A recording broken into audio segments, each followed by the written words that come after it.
Un autre aspect miraculeux du Coran est qu'il a révélé à l'avance un certain nombre d'événements importants qui allaient se produire dans l'avenir.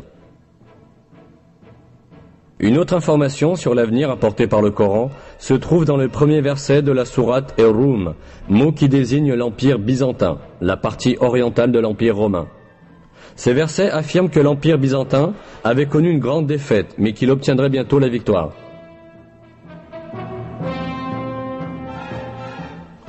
Les Romains ont été vaincus dans le pays voisin, et après leur défaite, ils seront vainqueurs dans quelques années. C'est à Dieu qu'appartient l'ordre, avant comme après.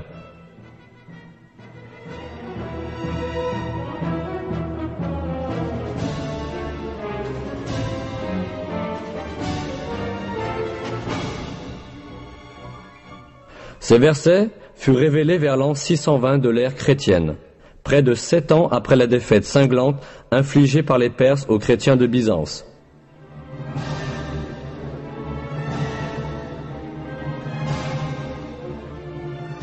En fait, Byzance avait alors subi de telles pertes qu'il semblait impossible qu'elle puisse même continuer à exister, et encore moins connaître à nouveau la victoire.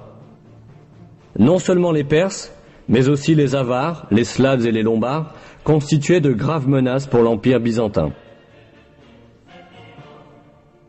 Les Avars étaient arrivés jusqu'au mur de Constantinople. L'empereur byzantin, Héraclius, avait ordonné de faire fondre l'or et l'argent des églises et d'en faire des pièces de monnaie, afin de faire face aux dépenses de l'armée.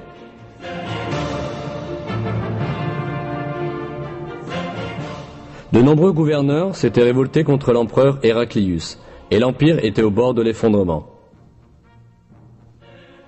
La Mésopotamie, la Cilicie, la Syrie, la Palestine, l'Égypte et l'Arménie, qui avaient auparavant appartenu à Byzance, avaient été envahis par les Perses idolâtres. En bref, tout le monde s'attendait à ce que l'Empire byzantin soit anéanti.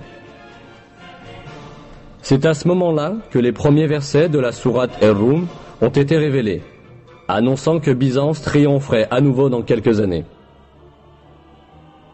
Environ 7 ans après la révélation des premiers versets de la sourate Ar-Rum, en décembre 627 de l'ère chrétienne, une bataille décisive eut lieu à Ninive, entre Byzance et l'Empire perse. Et cette fois, à la surprise générale, l'armée byzantine vainquit les Perses. Quelques mois plus tard, les Perses durent conclure un accord avec Byzance, les obligeant à rendre les territoires qu'ils lui avaient pris. En fin de compte, la victoire des Romains, proclamée par Dieu dans le Coran, s'était miraculeusement réalisée.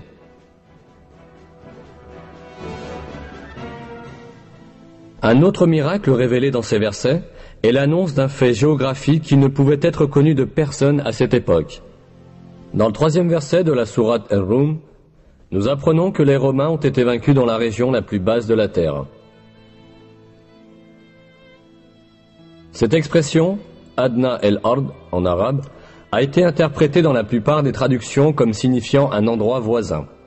Cependant, ce n'est pas le sens littéral de l'expression, mais plutôt une interprétation au sens figuré.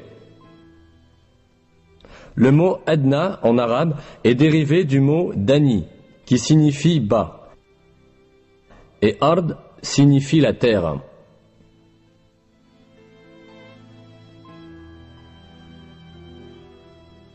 Donc, l'expression Adna el-Ard signifie l'endroit le plus bas de la terre.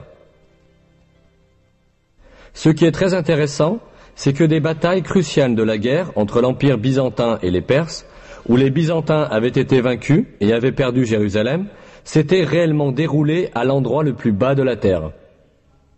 Cette région est le bassin de la mer Morte, qui se situe à l'intersection de territoires appartenant à la Syrie, à la Palestine et à la Jordanie. La mer Morte, s'étendant à 395 mètres au-dessous du niveau de la mer, est la région la plus basse de la terre. Cela signifie que les Byzantins furent vaincus à l'endroit le plus bas du monde, exactement comme l'affirme le verset. Le plus intéressant est que l'altitude de la mer Morte n'a pu être mesurée que grâce aux techniques modernes. Auparavant, il était impossible à quiconque de savoir que c'était la région la plus basse sur la surface de la Terre. Pourtant, le Coran affirme que cette région est le point le plus bas de la terre. C'est encore une preuve que le Coran est une révélation divine.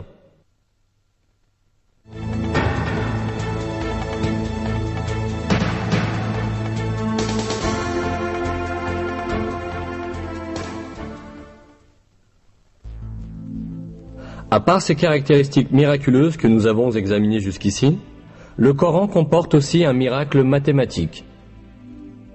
On en trouve un exemple dans le nombre des répétitions de mots dans le Coran. On s'aperçoit que certains mots apparentés sont répétés le même nombre de fois. Voici quelques exemples de ces mots et le nombre de leurs répétitions dans le Coran.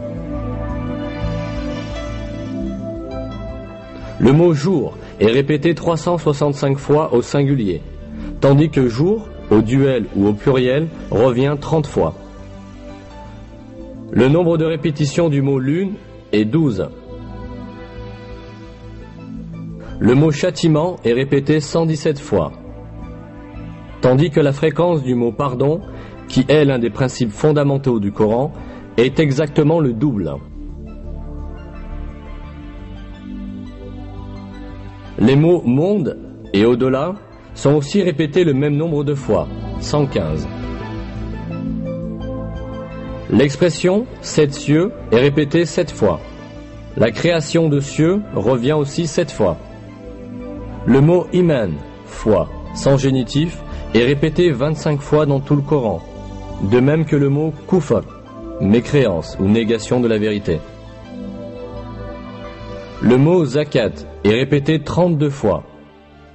Et le nombre de répétitions du mot miséricorde est aussi 32. L'expression les vertueux est employée 6 fois, tandis que les libertins est employé moitié moins souvent, c'est-à-dire 3 fois.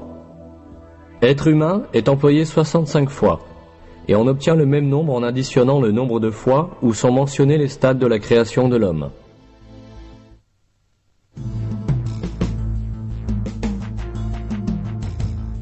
Tout ce que nous avons vu jusqu'à présent montre une réalité manifeste.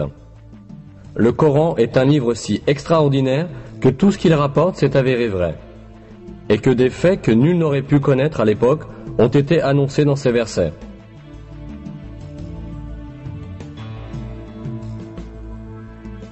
C'est assurément la preuve certaine que le Coran n'est pas une parole humaine.